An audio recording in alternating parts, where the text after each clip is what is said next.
তো দর্শকগণ, এই চ্যানেলে সকলকেই স্বাগত। আজকের যে বিষয়টি, শান্তি কোথায় পাওয়া যায়। প্রত্যেকটা মানুষ আমরা শান্তি পেতে চাই, কিন্তু বাস্তবে আমরা শান্তি কোথায় পাব? কেউ শান্তি পাওয়ার জন্য মন্দিরে, কেউ মসজিদে, কেউ গির্জায়, কেউ বিভিন্ন আশ্রমে বা কেউ কোনো প্রতিষ্ঠানে যুক্ত হন। কিন্তু প্রকৃত শান্তি আমরা কোথায় পাব? আবার কেউ কেউ বলেন যে মৃত্যুতেই শান্তি। কিন্তু বাস্তবটা কি? এই ছোট্ট একটি গীতার মাধ্যমে আমি এই প্রশ্নের উত্তর দেওয়ার চেষ্টা করব। আপনারা যারা গীতা পড়েছেন তারা জানেন যে গীতার মধ্যে 18টি অধ্যায় আছে। এই 18টি অধ্যায়ের মধ্যে 18 প্রকারের জ্ঞান, 18 প্রকারের বিষয় অর্জুনকে গীতা জ্ঞানদাতা বলেছিলেন। বাস্তবে যারা আজকে বলে যে শ্রীকৃষ্ণ গীতা বলেছিল, কিন্তু সেটা সম্পূর্ণ ভুল। জগৎগুরু তত্ত্বদর্শী সন্ত রামপাল মহারাজজি বলেছেন যে ব্রহ্ম, যে এই 21 ব্রহ্মাণ্ডের মালিক, তিনি শ্রীকৃষ্ণর ভিতরে প্রবেশ করে কুরুক্ষেত্রের যুদ্ধে অর্জুনকে গীতা বলেছিলেন। তো আজকের বিষয়টি হচ্ছে শান্তি কোথায় পাওয়া যায়।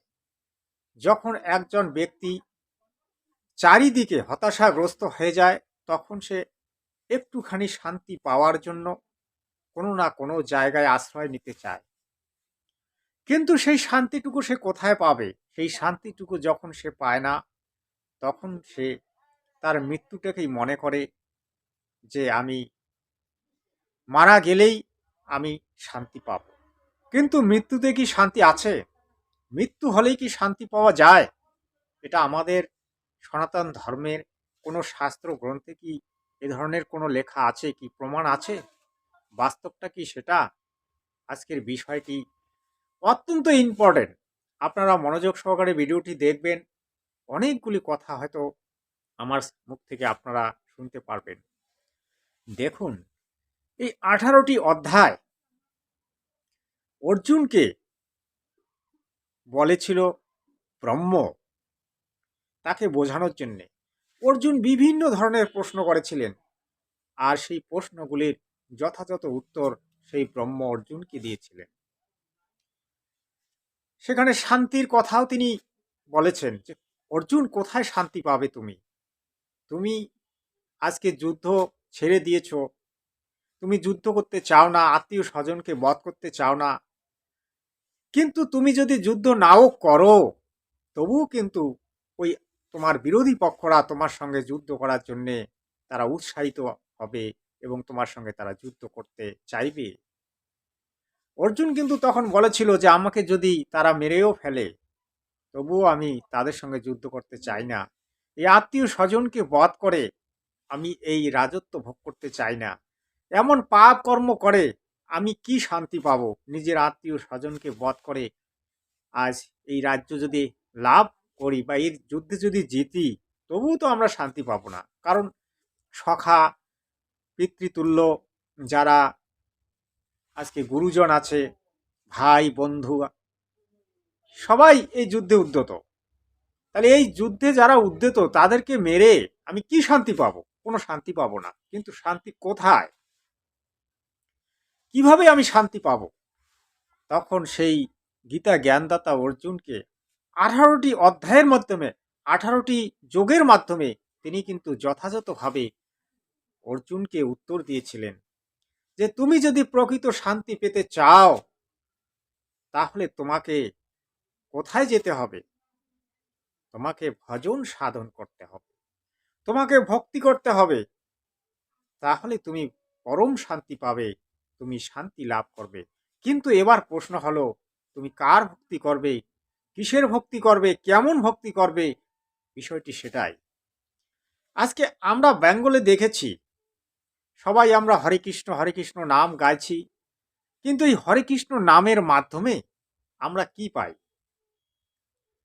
অনেকে হরে কৃষ্ণ নামের মধ্যে মাতোয়ারা, যে আমরা হরে কৃষ্ণ নাম গাইছি, আমরা এই দুঃখ কষ্ট জ্বালা যন্ত্রণার থেকে মুক্ত হব এবং বৈকুণ্ঠ ধামে গিয়ে আমরা চিরকালের জন্য বাস করব, সেখানে সুখ পাবো, শান্তি পাবো। দেখুন, প্রকৃত শান্তি যদি আমি এই জীবনে না পাই, তাহলে বৈকুণ্ঠে গিয়ে আমি কি শান্তি পাবো, কি শান্তি পাবো না, সেটা তো আমি দেখতে পাচ্ছি না। সায়েন্স, আজকের যুগটি হচ্ছে সায়েন্সের যুগ। বিজ্ঞান, বিজ্ঞান ছাড়া কোনো কিছুই সম্ভব নয়। আমি যদি বিজ্ঞানের দিকে দেখি, তাহলে প্রত্যক্ষ দর্শন, প্রত্যক্ষ যেটা, সেটাই হচ্ছে প্রমাণিত। আমি এই জীবনে, এই মানব জীবনে যদি সুখ শান্তি না পাই, সেই বৈকুণ্ঠে গিয়ে আমি কি পাবো সেটা কি আমি জানি? সেটা কি আমার কাছে কোনো সার্টিফিকেট আছে? কেউ কি আমাকে সার্টিফিকেট দিয়েছে যে বৈকুণ্ঠে গেলে তুমি অমুক সুখ পাবে, তমুক সুখ পাবে, তুমি বৈকুণ্ঠে যাবে, একদম গ্রান্টেড? এমন কেউ কোনো বৈষ্ণব বা সাধু মহাজন কোনো সার্টিফিকেট দেয়? নিশ্চয়ই দেয় না, তারা মুখে বলে। কিন্তু এই গীতাতে প্রকৃত শান্তির কথা ব্রহ্ম বলেছিলেন অর্জুনকে। সেই প্রকৃত শান্তিটা কোথায়?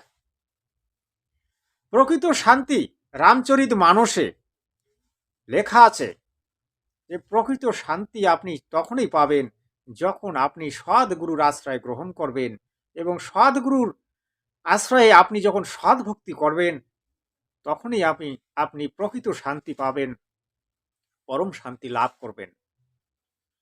অন্যথা আপনি যত দূরই দৌড়ান না কেন, আপনি কোনো দিনই জীবনে শান্তি লাভ করতে পারবেন না।